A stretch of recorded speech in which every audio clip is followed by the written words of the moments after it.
ही निवडणूक ही आपण काँग्रेस पक्षाकडूनच लढवणार की सध्या शहरामध्ये सत्तेकडे जाण्याच्या बहुतांश चर्चा सुरू आहेत. आपण ठामपणे काँग्रेसकडूनच लढणार की इतर पक्षाकडून लढणार, काय भूमिका आहे? मी भविष्यात निवडणूक ही काँग्रेस पक्षातर्फेच लढणार. कोणी काही आमिष दाखविला काही दाखविलं तर मी माझा पक्ष सोडून जाणार नाही. मी माझी निवडणूक ही काँग्रेस पक्षातर्फेच लढणार. पक्षाने तिकीट नाही दिलं तरी मी काँग्रेसला काम करीत राहणार. साथ SS न्यूज मध्ये आपले स्वागत आहे. आज आपण उदगीर नगर परिषदेचे माजी शिक्षण सभापती व माजी पाणी पुरवठा सभापती महबूबाई शेख यांच्यासोबत चर्चा करणार आहोत की त्यांनी मागच्या काळामध्ये उदगीर शहरासाठी जे त्यांच्या जनतेने, त्यांच्या प्रभागातील जनतेने त्यांना नगरसेवक म्हणून निवडून दिले होते, त्यांनी प्रतिनिधित्व केले होतं, त्याबद्दल आपण त्यांच्यासोबत आज सविस्तर चर्चा करणार आहोत. सर्वप्रथम आपण त्यांच्याकडून त्यांचा परिचय करून सभी भाइयों को अस्सलाम वालेकुम, नमस्कार व जय भीम. मी माजी नगरसेवक शेख महबूब शरफुद्दीन. मी समाजकार्यात 1996 पासून सक्रिय आहे व मला पक्षातर्फे उमेदवारी मिळाल्यानंतर नगरपालिकेवर 2 वेळेस मी आपलं नगरसेवक पद गाजविलेलं आहे. 2001 मध्ये आमच्या मिसेस थांबल्या होत्या तर काही मताने, फक्त 50 मतांनी त्या पराभूत झाल्या. पुन्हा आता ते व मी पण प्रभाग क्रमांक 13 मधून इच्छुक आहे. काँग्रेस पक्षातर्फे इच्छुक आहे आम्ही दोघेही. आणि मी माझ्या कार्यकाळात बरेचसे कामं केली. माझ्या प्रभागात एकही रस्ता सिमेंट रोड केल्याशिवाय ठेवला नाही.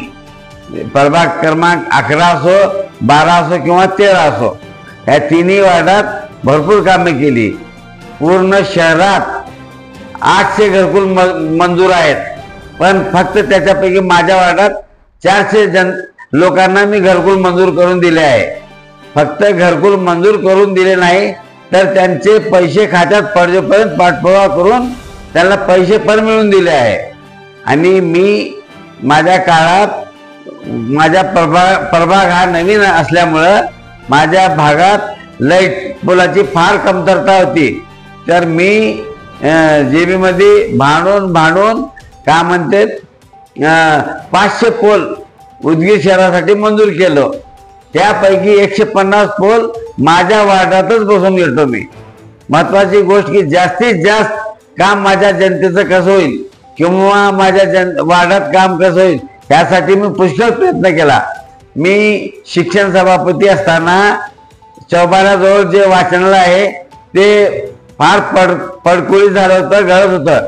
त्याला तोडून नवीन इमारत बांधली. माझ्या काळात ते मंजूर करून घेऊन नवीन इमारत बांधण्यात आली. व पाणी पुरवठा सभापती असताना पूर्ण शहरात पाईपलाईन करून लिंबोटीचे पाणी आणले.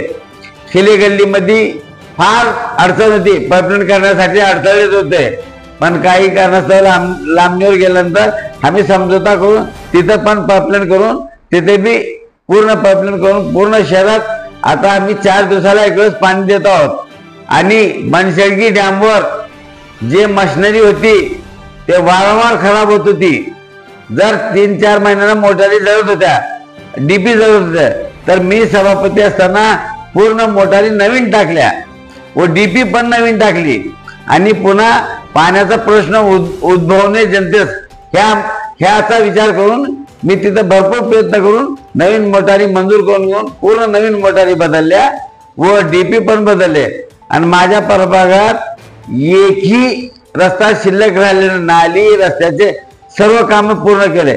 काही लोक म्हणतात की हे काम आम्ही मंजूर करून आणलो, हे सर्व चुकीचं आहे. माझ्यापाशी त्याचा पाठपुरावा आहे. माझ्या काय म्हणते नगरपालिकेमध्ये ठराव हा नगरसेवकच मांडू शकतो, आमदार मांडू शकत नाही. आणि विधानसभेमध्ये आमदारच ठराव मांडू शकतो, खासदार मांडू शकत नाही, हे जनतेला माहीत होणं गरजेचं आहे. सर्व बाहेरचे लोक म्हणतात की हे काम मी आणलो, पण हे सर्व चुकीचं सांगत आहेत. त्याला नगरसेवकाचा ठराव लागतो आणि नगरसेवक असताना मी सर्व रस्ते मंजूर करून घेतलेले आहेत. ह्यानी काही प्रेशर आणून, काही दबाव आणून हे काम आपल्याकडे ओढून घेऊन काही लोक विरोधक दबाव आणून हे काम आपण करून घेतले आणि मी आणलो असं सांगत आहेत. पण माझ्यापाशी त्याचा सर्व पाठपुरावा आहे, लेटर पॅड आहेत, ठराव आहेत, त्याचे मान्यतेचे सर्व काही आहे. आजपर्यंत जे बी कामं चालू आहेत वार्डात ते सर्व आपण मंजूर केलेले आहेत. हे सर्व जनतेला माहीत होणं गरजेचं आहे. पण लोक उगाच सांगत फिरतात मी आणलो नुसती खोटी बोंबाबोंब करतात. आणि घरकुली चर्चा आहेत तर लोक सांगतात विरोधक हे खोटं सांगत आहे. माझ्यापाशी सर्व 400 लोकांचा पुरावा सहित पाठपुरावा आहे. घरकुल कुणाला दिला मी असं थांबून न बघता यादी सांगू शकतो. 100 लोकांचे नाव तर न बघता सांगू शकतो. कुणा तुम्ही जाऊन त्यांना विचारू शकता, माहिती घेऊ शकता. आणि त्या जनतेला बी माहित आहे मी त्यांचे फक्त घरकुल मंजूर करून दिले नाही, पण त्यांचे 2.5 लाख खात्यात पडजेपर्यंत पाठपुरावा केला. आणि माझ्या भागात कमीत कमी 600 लोकांना मजुराचे प्रमाणपत्र काढण्यासाठी लेटर पॅडवर त्यांना सह्या काढून 600 लोकांना मजुराचे प्रमाणपत्र काढण्यास मदत केलो. आणि कमीत कमी 100 ते 150 लोकांचे 60 वर्षाचे सवलतीचे काम केलो. काम तर विना पैशाचं काम केलो. लोक आजकालचे विरोधक काय फक्त 60 ते सवलत याने त्याचं मानधन मंजूर करण्यासाठी एका 4-4 हजार रुपये घेत आहेत तुम्हाला 60 वर्षाचे पैसे करून म्हणून. आणि तिथं खर्च देतात फक्त 250 ते 300. लोक आपण दुनियाचे पैसे उघडतात खोटे सांगून. आणि काय म्हणतात राशन कार्ड बनवतो म्हणून 3-3 हजार पैसे उघडत आहेत जनतेकडून. तर राशन कार्ड हा फक्त त्याचे जे पैसे लागतात 600 ते 700 म्हणजे जवळपास 800 रुपये खर्च येत आहे, ह्याच्यावर येत नाही. पण जनतेपासून 4-4 हजार रुपये घेऊन हे विरोधक राशन कार्ड काढून जनतेची लूट करत आहेत आणि केलीही आहेत. माझ्या प्रभागात जास्तीत जास्त लूट झालेली आहे. 60 वर्षाचे काम वर्षाचे पैसे मंजूर करतो म्हणून 4-4 हजार रुपये घेतले आणि उलट त्यांचा पहिला हप्ता पडल्यावर ते बी पैसे मागून घेतले. इतर धोका दिले जनतेला. हे सर्व जनतेला माहीत असणं गरजेचं आहे. मी असताना निस्वार्थपणे काम केलो. जनता 100% माझ्या पाठीशी आहे. पहिलेही मला जनता भरघोस मतांनी निवडून दिली. 2 वर्ष मला नगरपालिकेत माझ्या जनतेनं प्रेमाभावे पाठवून दिले. माझं काम बघून, माझं जे कार्य बघून, मी जनतेचा माझा संपर्क बघून मला जनतेनं माझ्यावर अफाट प्रेम केले व मला सभागृहात पाठविले. आणि ह्या वेळेस मला आशा आहे, माझ्या जनतेवर माझं फार प्रेम आहे आणि मला आशा आहे की ह्यावेळेस जनता मला सभागृहात भरघोस मतांनी पाठवेल, हे नक्की सांगतो. आत्ताच आपण म्हटल्याप्रमाणे राशन कार्डसाठी व 60 वर्षाच्या वयोवर्धासाठी 4-4 हजार पैसे अमाप पैसे घेतले जातात. तर आपण निवडून आल्यानंतर यावर काम करणार का? अवश्य काम करणार. यावर जे जे असे पैसे घेतले त्यांच्यावर कायदेशीर कारवाई करून मी सर्व त्यांना काय ते त्यांची जागा दाखवणार आहे. जर मी सभागृहात आलो, जनतेचा जे छळ केलात, राशन कार्ड काढण्याच्या नावावर म्हणा, 60 वर्षाचे पैसे करतो म्हणण्याच्या नावावर म्हणा, किंवा राशन देण्याच्या नावावर म्हणा. घरात 10 लोक आहेत, फक्त 3 लोकांना राशन देतात आणि सांगतात कुठं जायचं तिथं जा, का करायचं ते करा, तुम्हाला का.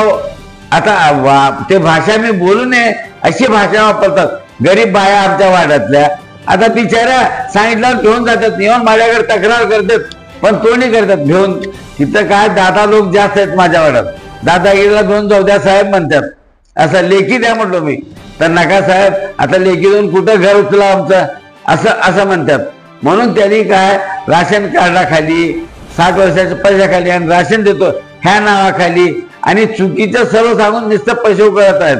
आणि रस्तेही सर्व माननीय आमदार साहेबाला बी माहित आहे रस्ते कोण मंजूर केलेले आहेत, कारण की त्यांच्यासोबत माझी 2-3 वेळेस चर्चा झालेली आहे. पण ह्यांनी प्रेशर आणून, दबावतंत्र करून हे रस्ते माझ्याकडून बळकावून घेतलेले आहेत. त्याला सर्व निधीसाठी खर्च मी केलो. मंत्रालयापर्यंत जाऊन आलो मी प्रत्येक कामासाठी. पाठपुरा त्यांच्या पक्षातले माझे सहकारी आहेत, त्यांना पण माहित आहे मी काका केलो काने वाढासाठी कुठं कुठंपर्यंत लढलो सर्व. जर जास्त काही नाही तर आमच्या माजी नगराध्यक्ष बसवराज बागबंदे साहेबाला बी विचारू शकता, तुम्ही माहिती घेऊ शकता मी आपल्या वार्डासाठी वार्डातील जनतेसाठी किती लढलो सभागृहात, पूर्ण जनतेला माहित आहे. आणि काय म्हणतात, मी नगरसेवक असताना जाकीर हुसेन चौकाचं काम पण काही लोकांनी अडथळे आणले होते, त्याला दूर सारून 100% प्रयत्न करून मी ते चौक बनवण्याच्या ह्याच्यावर मी आमच्या सहकारी काँग्रेस पक्षाचे सभागृहात जेवढे कोणी होते, भाजपवाले बसवांना असो किंवा सर्व असो, सर्वजण मिळून आम्ही ते चौक बनवण्यात आले. पण आमच्यामध्येच काही नगरसेवक त्याला विरोध केले होते, हे बी माहीत असणं गरजेचं आहे. कारण आमचेच लोक तिथं चुकीचं नाव टाकून ते विकासक्रम कसा अडथळा होईल ह्याच्यासाठी 2 वर्ष ते पेंडिंग पडलं. पण मी कोणालाही माहित नव्हता, जिथे ते स्टॅच्यू बनतोय गोल बनलं त्याला माझमी जाऊन स्वतः बनवून घेतलो. आमच्या शिवसाहेबाला माहित नव्हतं, कुणाला माहित नव्हतं, पुन्हा मी बनल्यावर नेऊन त्यांना माहिती करून दिलो इथं बनला आहे. ह्या पद्धतीने सर्व बनवून घेतलो मी, माझ्याने जेवढं प्रयत्न असतो तेवढं. आणि पुढील काळात बी जनतेसाठी मी अहोरात्र प्रयत्न करेन. काय म्हणतात, जनतेला मी कधी वाऱ्यावर सोडणार नाही. जे बी शासकीय योजना येतील जास्तीत जास्त जनतेचा लाभ कसा होईल ह्यासाठी मी प्रयत्न करेन. आपण आपल्या प्रभागामध्ये नागरिकांच्या आरोग्यासाठी व कचरा निवारण स्वच्छता यासाठी पुढे काय कशा पद्धतीने काम करणार? मी कचरा निवारणासाठी वारंवार नाल्या साफ करणं, ह्या आमचा भाग थोडा नवीन आहे, पाण्याची थोडं वाहण्याची समस्या आहे काही ठिकाणी, जेवढी होईल तेवढी दूर केलेलं आहे मी. थोडी अडचण आहे ते भविष्यात तेही दूर करेन. काही जागी पाणी काय आउटलेट बरोबर नाही, ते आउटलेट भविष्यात करेक्ट करून पूर्ण सांडपाणी बाहेर करता येईल वाटायचा असा प्रयत्न करेन. राहिली गोष्ट आरोग्याची, भविष्यात मी माझ्या प्रभागात सरकारी दवाखाना आणण्याचा 100% प्रयत्न करेन. मागे मी 2007 मध्ये सरकारी दवाखाना मंजूर केला होता, पण जागा नसल्याअभावी तो दवाखाना तळेसला गेला.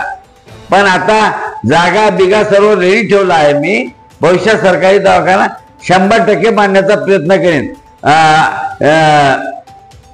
अमित देशमुख साहेब जेव्हा मंत्री होते त्यावेळेस मी त्यांच्यासोबत चर्चाही केली होती, वैद्यकीय मंत्री असताना.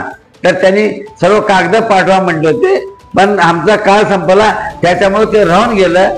भविष्यात त्याचा पाठपुरावा करून मी सरकारी दवाखाना कमीत कमी 25 खाटाचा सरकारी दवाखाना तिथे बनवण्याचा प्रयत्न करणार आहे. आपल्या भागात आमच्या जनतेची सोय जास्तीत जास्त कसं होईल हे पण करणार आहे. आणि भविष्यात भाजी मार्केट त्या भागात कसं बनेल ह्याच्यासाठी प्रयत्नशील राहीन मी.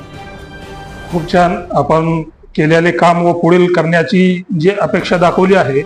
पण येणारी निवडणूक हे आपण काँग्रेस पक्षाकडूनच लढवणार की सध्या शहरामध्ये सत्तेकडे जाण्याच्या बहुतांश चर्चा सुरू आहेत, आपण ठामपणे काँग्रेसकडूनच लढणार की इतर पक्षाकडून लढणार, काय भूमिका आहे? मी भविष्यात निवडणुकी काँग्रेस पक्षातर्फेच लढणार. कोणी काही आमिष दाखविला काही दाखविलं तर मी माझा पक्ष सोडून जाणार नाही. मी माझी निवडणूक ही काँग्रेस पक्षातर्फेच लढणार. पक्षाने तिकीट नाही दिलं तरी मी काँग्रेसचं काम करीत राहणार. धन्यवाद. आज आमच्या चॅनलच्या माध्यमातून वेळ दिला व सविस्तर असे मांडणी की आपण काय काम केले आहात व पुढे काय काम करणार यावर सविस्तर मांडणी केली. परंतु मी नागरिकांना या आमच्या मुलाखतीच्या माध्यमातून, आमची मुलाखत हे फक्त जाहिरात देणे यासाठी नसून येणाऱ्या काळामध्ये भावी नगरसेवकांनी जे वचन दिले आहे की मी हे काम करणार, जर हे काम नाही झाले तर आमचं चॅनल पाठपुरावा करणार व प्रश्न विचारणार की आपण जो शब्द दिला होता तो कधी पूर्ण करणार. हे एक पुरावा म्हणून हे आमची मुलाखत घेण्याची एक पद्धत आहे. सर्वांनी वेळ दिल्याबद्दल व आपण वेळ दिल्याबद्दल धन्यवाद.